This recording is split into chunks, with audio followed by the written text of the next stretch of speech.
Di Suara Plus 62 masih bersama saya Prihadi hingga pukul 16 waktu Indonesia bagian Barat. Dan kalau ngobrol soal kopi, ini pas ya kalau hari ini kita misalnya ditemani oleh secangkir kopi karena kita juga harus berdialog dan akan berdialog tentunya dengan KLHK seperti janji saya tadi sebelum headline news pukul 16. Ini temanya terkait dengan pemanfaatan hutan secara lestari oleh masyarakat. Dan kenapa kita bicara soal itu?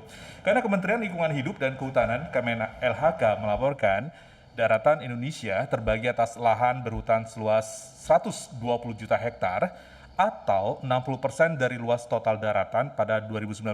Ini data 2019. Area yang begitu luas dan penuh potensi untuk dimanfaatkan masyarakat Indonesia. Nah, pertanyaannya, seperti apa pemanfaatan hutan di Indonesia? Sudah hadir di studio MG Radio Network, Direktur Bina Rencana Pemanfaatan Hutan KLHK, Insinyur Draso Polino, MSc. Pak Ino, selamat sore. Assalamualaikum Pak, apa kabar? Waalaikumsalam. Sehat Pak? Alhamdulillah, baik Mas Adi. Kita tinggal nunggu kopinya aja nih Pak. Hah? Kita tinggal nunggu kopinya aja. Kopi, Pak. Betul, karena kalau berbicara atau bincang-bincang ini mesti harus ditemani kopi. Tapi selagi tidak ada kopi, kita tetap harus lancar, tetap harus berdialog terkait dengan kehutanan.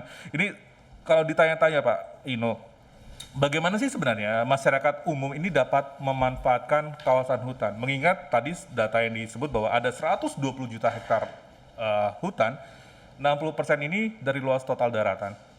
Begitu banyaknya luas hutan, lalu bagaimana sebenarnya masyarakat ini bisa memanfaatkan kawasan hutan yang dimiliki oleh Indonesia? Baik, makasih Mas Adi. Sebenarnya gini kan, dari 120 juta hektar hutan kawasan di Indonesia ini kan terbagi dari berbagai fungsi, Pak. Ada hutan produksi, ada hutan lindung, ada hutan konservasi. Nah, hutan konservasi adalah kalau kita bicara hierarki, adalah hierarki yang tertinggi kalau kita bicara konservasi. Turun ke bawah dikit, dia ada hutan lindung. Turun ke bawah dikit, dia hutan produksi. Nah, hutan produksi itu yang bebas. Artinya memang fungsi, fokusnya, lokusnya untuk pemanfaatan berbagai aspek. Pemanfaatan kayu, pemanfaatan hasil tumbuhan kayu, pemanfaatan jasa lingkungan, pemanfaatan kawasan, dan sebagainya itu bisa dilakukan. Nah, dalam pemanfaatan ini kalau kita bicara masyarakat, pemerintah kan sekarang sudah buka akses legal bagi masyarakat yang begitu luas, mulai pola perhutanan sosial. Nah, pola pemanfaatan inilah yang kita tidak pungkiri kan sebagai besar kalau kita bicara hutan pasti kan dia bersinggungan dengan masyarakat, dia bersinggungan dengan desa gitu Pak ya. Dan tentu masyarakat yang tinggal di sekitar dan dalam kawasan hutan itu kan perlu dikasih akses legal ya. Kalau dulu orang bilang orang masuk hutan melanggar kan gitu kan ya. Karena kan kita dengan regulasi yang ada sekarang ini kan kita memberikan akses ya, dengan kebijakan-kebijakan dari pemerintah sekarang ini. Nah, diberikan akses legal kepada masyarakat melakukan apa? Untuk dia involve di dalam pengelolaan hutan. Kemudian bagaimana dia juga bisa memanfaatkan hutannya. Bagaimana dia bisa juga dalam pemanfaatan itu kan berbagai aspek bisa dilakukan oleh mereka gitu. Termasuk dengan pola-pola agroforestry ya. Kalau berarti agroforestry bukan antara agro dan forestry. Jadi antara pertanian kan agro itu pertanian, forestry kan kehutanan. Tanaman pertanian dan kehutanan. Nah, tadi kan kita bicara kopi ya kan Mas. Nah, jadi kan kopi juga bisa gitu loh. Dengan pola-pola tadi antara kopi dengan tanaman hutan gitu. Dan memang kan sekarang KLHK sedang ada ini acara festival pesona kopi agroforestry. Nah, itu yang sedang berlangsung tadi pagi baru diresmikan, di-launching oleh Ibu Menteri LHK dan ini akan berlangsung sampai tanggal 27 Januari 2022. Tadi ada Bapak menyebutkan bahwa ada 3 hutan, konservasi, lindung, sama produksi, dan juga masyarakat diberi akses. Nah, skema agar masyarakat itu paham, ini wilayah hutan konservasi, ini wilayah hutan lindung, ini wilayah hutan produksi yang bisa kalian kelola, ini batasannya, skemanya, bagaimana masyarakat bisa mengetahui hal itu? Nah, sekarang kan pemerintah menerapkan namanya kita kenal ada perhutanan sosial. Kehutanan? Perhutanan sosial. Nah, PS kita sebut perhutanan sosial. Nah, kalau orang ngomong perhutanan sosial pasti kan orang nyebut 5 jari ini kan. 5 jari itu apa aja kan, kalau Pak Dirjen PSK selalu ngomong 5 jari, yaitu pola perhutanan sosial dia bisa melalui skema hutan desa, dia bisa melalui skema hutan adat, dia bisa melalui skema hutan kemasyarakatan, kemudian skema hutan tanaman rakyat, dan juga bisa dengan pola kemitraan kehutanan KK. Nah itu adalah skema-skema bagaimana masyarakat bisa terlibat langsung atau mendapatkan persetujuan pengelolaan perhutanan sosial. Karena dalam regulasi Permen P9 itu kita sebut persetujuan pengelolaan perhutanan sosial, diberikan akses pada masyarakat.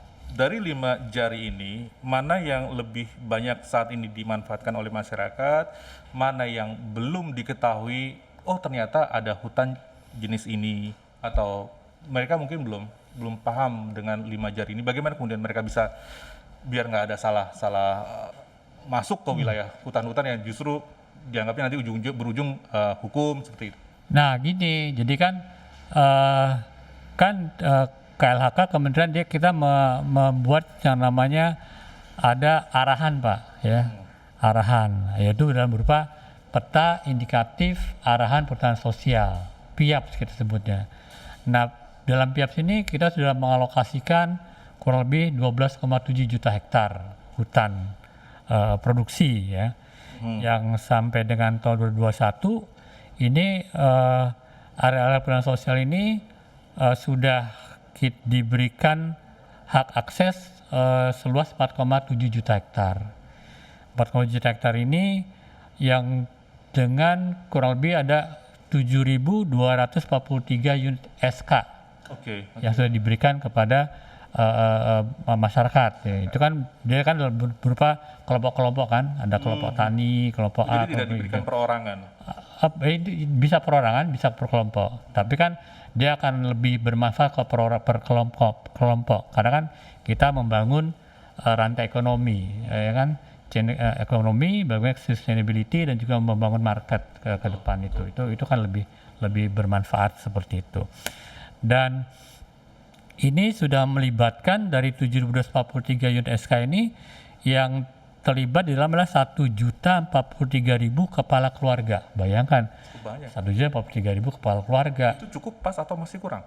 Ini baru dari 4,7 juta hektar. 4,7 juta hektar. Kan target 12,7 juta. Nah itu kan, jadi kita akan bayangkan nanti setelah sampai di tahun 2024, target dari pemerintah ini kalau tercapai, kan berarti keterlibatan masyarakat itu udah semakin baik di dalam upaya-upaya pengelolaan hutan, di dalam upaya-upaya dia mendapatkan akses kelola hutan gitu, sehingga masyarakat nanti dia yang terlibat di dalam kawasan pengelolaan hutan ini dia juga punya tanggung jawab ya, tanggung jawab terhadap sustainability gitu loh, itu karena dengan melekat tanggung jawab berarti dia punya hak tapi dia juga punya kewajiban kan gitu Pak ya. Dan itu harus seimbang, dan ini kan bagian dari bagaimana masyarakat ini kalau diberikan hak dan berikan hak dia punya tanggung jawab, tanggung jawab dijalankan dengan benar, dengan baik, dan dia mendapatkan manfaat dari apa yang dia peroleh di situ. Gitu. 12,7 juta hektar yang lahan perhutanan sosial yang sudah disediakan, tapi yang baru dimanfaatkan ini 4,7. 2024 akan sampai di selisih 8 juta hektar. Iya, insya Allah. Karena kan ini kan target. Karena kan ini kan ada dengan pola 5 kan Pak. Kan? Iya, tadi 5. Tadi kan. Saya coba ingat hutan desa, hutan adat, kemasyarakatan, tanaman rakyat, sama kemitraan kehutanan. Iya, tanaman rakyat, betul. Dengan 5 skema itu tadi. Gitu. Pak Ino, sejauh ini masyarakat itu lebih banyak memanfaatkan hutan sebagai penghasil kayu atau hutan sebagai produksi apa sih sebenarnya, selain kalau masyarakat umum pasti akan mengetahui bahwa hutan ya hasilnya kayu, tapi apakah ada hutan lain yang menghasilkan produksi lain? Oh ada kan gini kan dari skema tadi ya 5 tadi itu kan ya. 5 jari. Ya kan ada hutan tanaman rakyat kan, berarti kan tanaman rakyat fokusnya apa? Kepada kayunya kan Pak. Betul. Ya kan? Kalau dia pada hutan kemasyarakatan, hutan desa, dia fokusnya tidak hanya kayu di situ. Dia bisa jasa lingkungan juga bisa. Dia mau ekowisata juga bisa, gitu loh. Bisa. Itu jadi potensi bisa dikembangkan dan juga kan sekarang gini, si besar dia punya kewajiban sebagai off taker si kecil sekarang ini. Si besar. Pengusaha besar dia punya kewajiban menjadi off taker bagi si kecil. Agar apa? Agar si kecil tadi yang si kecil tadi dia bisa menjadi seorang businessman. Jadi bisa mandiri, bisa berkembang. Kan seperti itu. Kan sebenarnya kan banyak loh, Mas. Sekarang ini kegiatan di masyarakat ada potensi jasa lingkungan atau wisata yang baik, dia kan sudah mulai membangun kan, pondok-pondok wisata, kemudian orang datang wisata, dia nginep di situ gitu kan. Bagian dari itu kan. Bagian dari 12, juta. Iya, itu termasuk Saya pikir di situ. selama ini hutan hanya kayu. Iya. Tapi ternyata ketika sudah masuk sektor wisata, ini diklasifikasi lagi. Oh, dari kalau misalkan ingin membuka usaha hutan produksi di sektor wisata, kalian bisa ambil beberapa hektar seperti itu. Tinggal konsultasi saja. Iya, semua kan ada tata cara dan aturannya. Ada tata caranya. Regulasi. Jadi tidak hanya kayu. Tidak hanya kayu. Mau wisata, edukasi segala macam itu salah. pengelolaan hutan Iya. tidak melulu harus hutan kayu. Iya, jadi cara pandang yang salah itu cara pandang zaman dulu lah. Oke, sekarang udah benar lah ya, Pak. Iya, sekarang udah benar. Karena kita sudah berdialog di MG Radio benar banget Network. sekarang Oke. udah. Sekarang bagaimana kemudian Men KLHK ini bisa memfasilitasi atau kemudian memberikan advokasi buat masyarakat hutan produksi itu tidak hanya menghasilkan kayu, tapi kalau kalian ingin membuat sebuah ekowisata bisa. Fasilitasinya seperti apa? Iya, kan kita kan selalu begini. Selalu melakukan sosialisasi, ya kan, melakukan advokasi. Dan hari ini bagian dari itu kan, Mbak. Iya. Tadi kita ketemu bagian dari ini kan, bagaimana Sosialisasi. bagian ini bisa diterima atau informasi-informasi bisa diperoleh oleh masyarakat luas itu kan. Dan pemerintah, fasilitasi apa yang diberikan pemerintah? Ya pertama pastikan kemudahan ya. Kemudian dia untuk mendapatkan persetujuan pengelolaan perhutanan sosialnya.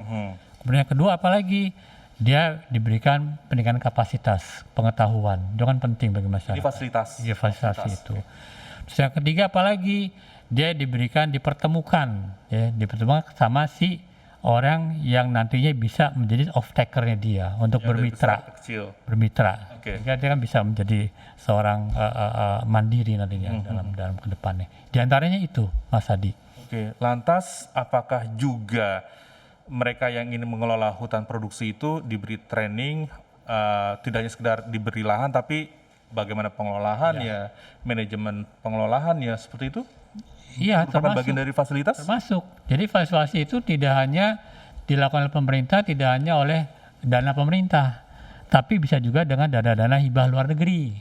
Oke. Di antaranya, Sudah menyinggung dana ternyata. iya, di antaranya dengan ada satu proyek juga ya namanya Forest Investment Program FIP ya FIP 2 gitu. Nah FIP 2 ini di antaranya melakukan kegiatan-kegiatan bagaimana untuk peningkatan kapasitas masyarakat.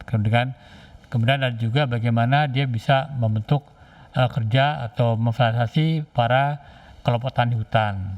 Dan ada 95 kelompok tani hutan yang sekarang ini sudah diberikan fasilitasi dalam pengembangan ekonomi produktif bagi mereka itu, Pak. Itu. Oke. Baik diantaranya termasuk kopi juga di dalamnya itu. Oke. Kita sudah bahas soal fasilitas, kita juga yang paling krusial mungkin adalah bagaimana kemudian KLHK ini mengejar target hingga 8 juta hektar di sisa dari 12 yang baru dimanfaatkan 4 hingga tahun 2024 ini 8 juta hektar yang harus mencapai target. Kita akan berdialog, lanjutkan dialog ini di MG Radio Network, bagaimana kiat-kiat KLHK mengejar target hingga 8 juta di tahun 2024 setelah pesan-pesan berikut ini. Tetaplah bersama kami, MG Listener di MG Radio Network bersama saya Prihadi Adi.